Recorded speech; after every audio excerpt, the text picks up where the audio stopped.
Praise the lord. ఈరోజు దేవుని వాగ్దానము, యథార్థముగా ప్రవర్తించువాడు రక్షింపబడును, మూర్ఖ ప్రవర్తన గలవాడు హఠాత్తుగా పడిపోవును. సామెతల గ్రంథము 28వ అధ్యాయము 18వ వచనము. సహోదరి సహోదరులారా, గత కొన్ని రోజులుగా మనం నేర్చుకుంటున్న యథార్థత, దైవభీతి అనే ఆత్మీయ పునాదులు ఒక మనిషి భవిష్యత్తును ఎలా సురక్షితంగా ఉంచుతాయో, అలాగే కపట మార్గాలు ఎంతటి హఠాత్ పతనానికి దారితీస్తాయో ఈ వచనం అత్యంత స్పష్టంగా ముగించి చెప్తుంది. ఈ లోకంలో మనం ఎంచుకునే ప్రవర్తనే మన గమ్యాన్ని నిర్ణయిస్తుంది. దేవుని వాక్యం ఇక్కడ రెండు వేర్వేరు మార్గాలను, వాటి అంతిమ ఫలితాలను మన కళ్ళ ముందు ఉంచుతుంది. మొదటిగా యథార్థముగా ప్రవర్తించువాడు రక్షింపబడును అని ఉంది. యథార్థముగా ప్రవర్తించుట అంటే మనుషులు చూస్తున్నప్పుడు ఒకలా, చూడనప్పుడు ఒకలా కాకుండా అంతరంగంలోనూ పైకి కూడా దేవుని వాక్యానుసారమైన నిజాయితీని కలిగి ఉండడం. ఇలాంటి వారి జీవితంలో శ్రమలు, సవాళ్లు ఎదురైనా విశ్వాన్ని సృష్టించిన దేవుడే వారి పక్షాన నిలిచి వారిని రక్షిస్తాడు. యథార్థవంతుడి ప్రయాణం స్థిరంగా ఉంటుంది. అతడు ఎవరికి భయపడాల్సిన అవసరం లేదు, ఎందుకంటే దేవుని కృప అతనికి నిరంతరం అండగా ఉంటుంది. ఉదాహరణకు, దేవుడు సాతాను ఎదుట యోబును గూర్చి సాక్ష్యమిస్తూ, అతడు నిందరహితుడును యథార్థవంతుడును, దేవునికి భయపడి కీడు విసర్జించిన వాడు అని మెచ్చుకున్నాడు. తన ఆస్తి, పిల్లలు, ఆరోగ్యం అన్ని కోల్పోయినా, భార్య కూడా దేవుడిని దూషించమన్నా యోబు తన యథార్థతను విడిచిపెట్టలేదు. మరణమగు వరకు నేనెంత మాత్రమును యథార్థతను విడువను అని అన్నాడు. శోధన అంత ముగిసిన తర్వాత దేవుడు యోబును ఆ శ్రమల నుండి రక్షించడమే కాకుండా అతనికి పూర్వమున్న వాటికంటే రెండంతల ఆశీర్వాదాన్ని ఇచ్చి అతని ప్రయాణాన్ని స్థిరపరిచాడు. అలాగే సమూయేలు చిన్నతనం నుండి దేవుని మందిరంలో పెరిగాడు. పెద్దయ్యాక ఇజ్రాయేలీలకు న్యాయాధిపతిగా, ప్రవక్తగా సుదీర్ఘకాలం సేవ చేశాడు. ఆయన ముసలివాడైనప్పుడు ప్రజలందరినీ పిలిచి బహిరంగంగా ఒక సవాలు విసిరాడు. నేను ఎవరి ఎద్దునైనా గాడిదనైనా లాక్కున్నానా? ఎవరికైనా అన్యాయం చేశానా? ఎవరి దగ్గరైనా లంచం తీసుకున్నానా? చెబితే ఇప్పుడే తిరిగి ఇచ్చేస్తాను అని అన్నాడు. దానికి ప్రజలందరూ ఏకగ్రీవంగా, నీవు మాకు ఏ అన్యాయమును చేయలేదు, మమ్మను బాధింపలేదు, ఎవరి చేతిలో నుండి దేనిని తీసుకొనలేదు అని సాక్ష్యం ఇచ్చారు. మనుషులు చూస్తున్నప్పుడు, చూడనప్పుడు ఒకేలా జీవించిన సమూయేలు జీవితాంతం ఎవరికి భయపడాల్సిన అవసరం రాలేదు. దేవుని కృప అతనికి తోడుగా ఉండి అతని మాటలలో ఒక్కటి కూడా నెరవేరకుండా పోనివ్వలేదు. ప్రియులారా, సమూయేలు, యోబు వంటి భక్తుల జీవితాలను చూసినప్పుడు మనకు అర్థమయ్యే సత్యం ఒకటి ఉంది. యథార్థత అనేది మనుషుల మెప్పు కోసం ప్రదర్శించే ముసుగు కాదు. అది దేవుని భయంతో అంతరంగంలో పుట్టే ఒక పవిత్రమైన గుణం. మనుషులు చూస్తున్నప్పుడు ఒకలా, చూడనప్పుడు ఒకలా జీవించే వ్యక్తి లోకం దృష్టిలో తప్పించుకోవచ్చేమో గాని హృదయాంతరంగాలను పరిశోధించే దేవుని కన్నుల నుండి ఏదీ దాచలేడు. మన జీవిత ప్రయాణంలో కూడా శ్రమలు, సవాళ్లు, ఆకర్షణలు ఎదురైనప్పుడు మన యథార్థత పరీక్షించబడుతుంది.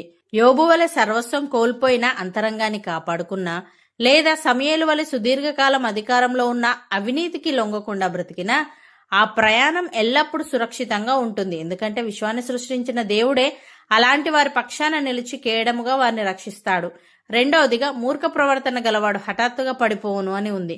కొందరు వంకర మార్గాలను, కపట వ్యూహాలను నమ్ముకొని మూర్ఖ ప్రవర్తన కలిగి ఉంటారు. తాత్కాలిక లాభాల కోసం అబద్ధాలను, అన్యాయాన్ని ఆశ్రయిస్తారు. వారి పైకి ఎంత సక్సెస్ఫుల్ గా కనిపిస్తున్నా లోపల వారి పునాది ఎంతో బలహీనంగా ఉంటుంది. అందువల్ల దేవుని న్యాయ తీర్పు వచ్చినప్పుడు వారు హఠాత్తుగా తిరిగి లేవలేని విధంగా పడిపోతారు. వంకర మార్గంలో వెళ్లే వారి పతనం ఎవరూ ఊహించని విధంగా చాలా వేగంగా జరుగుతుంది.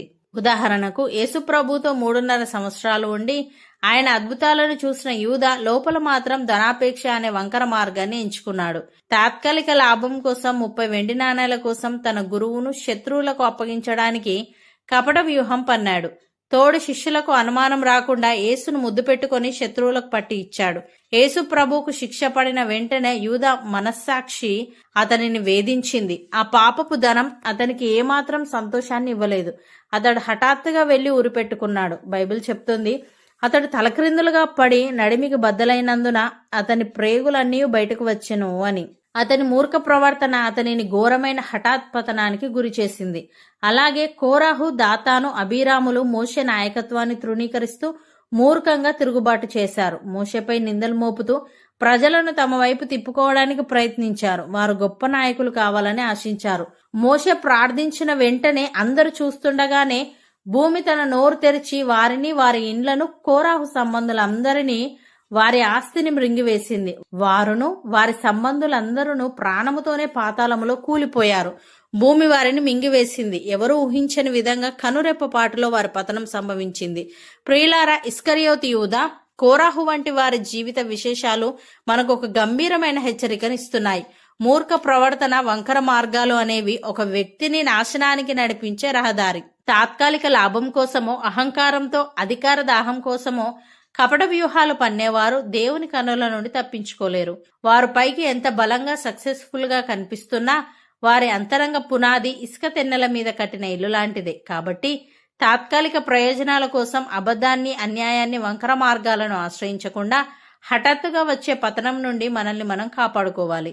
సహోదరి సహోదరులారా, ఈ రోజు దేవుని వాక్యం మన ముందు 2 మార్గాలను, వాటి అంతిమ గమ్యాలను అత్యంత స్పష్టంగా ఉంచింది. ఒకవైపు యోబు, సమూయేలు వలె లోపల బయట ఒకేలా జీవించే యథార్థత, మరొక వైపు యూదా, కోరాహు వలె తాత్కాలిక లాభం కోసం, లోక ఘనత కోసం కపట వ్యూహాలు పన్నే మూర్ఖ ప్రవర్తన.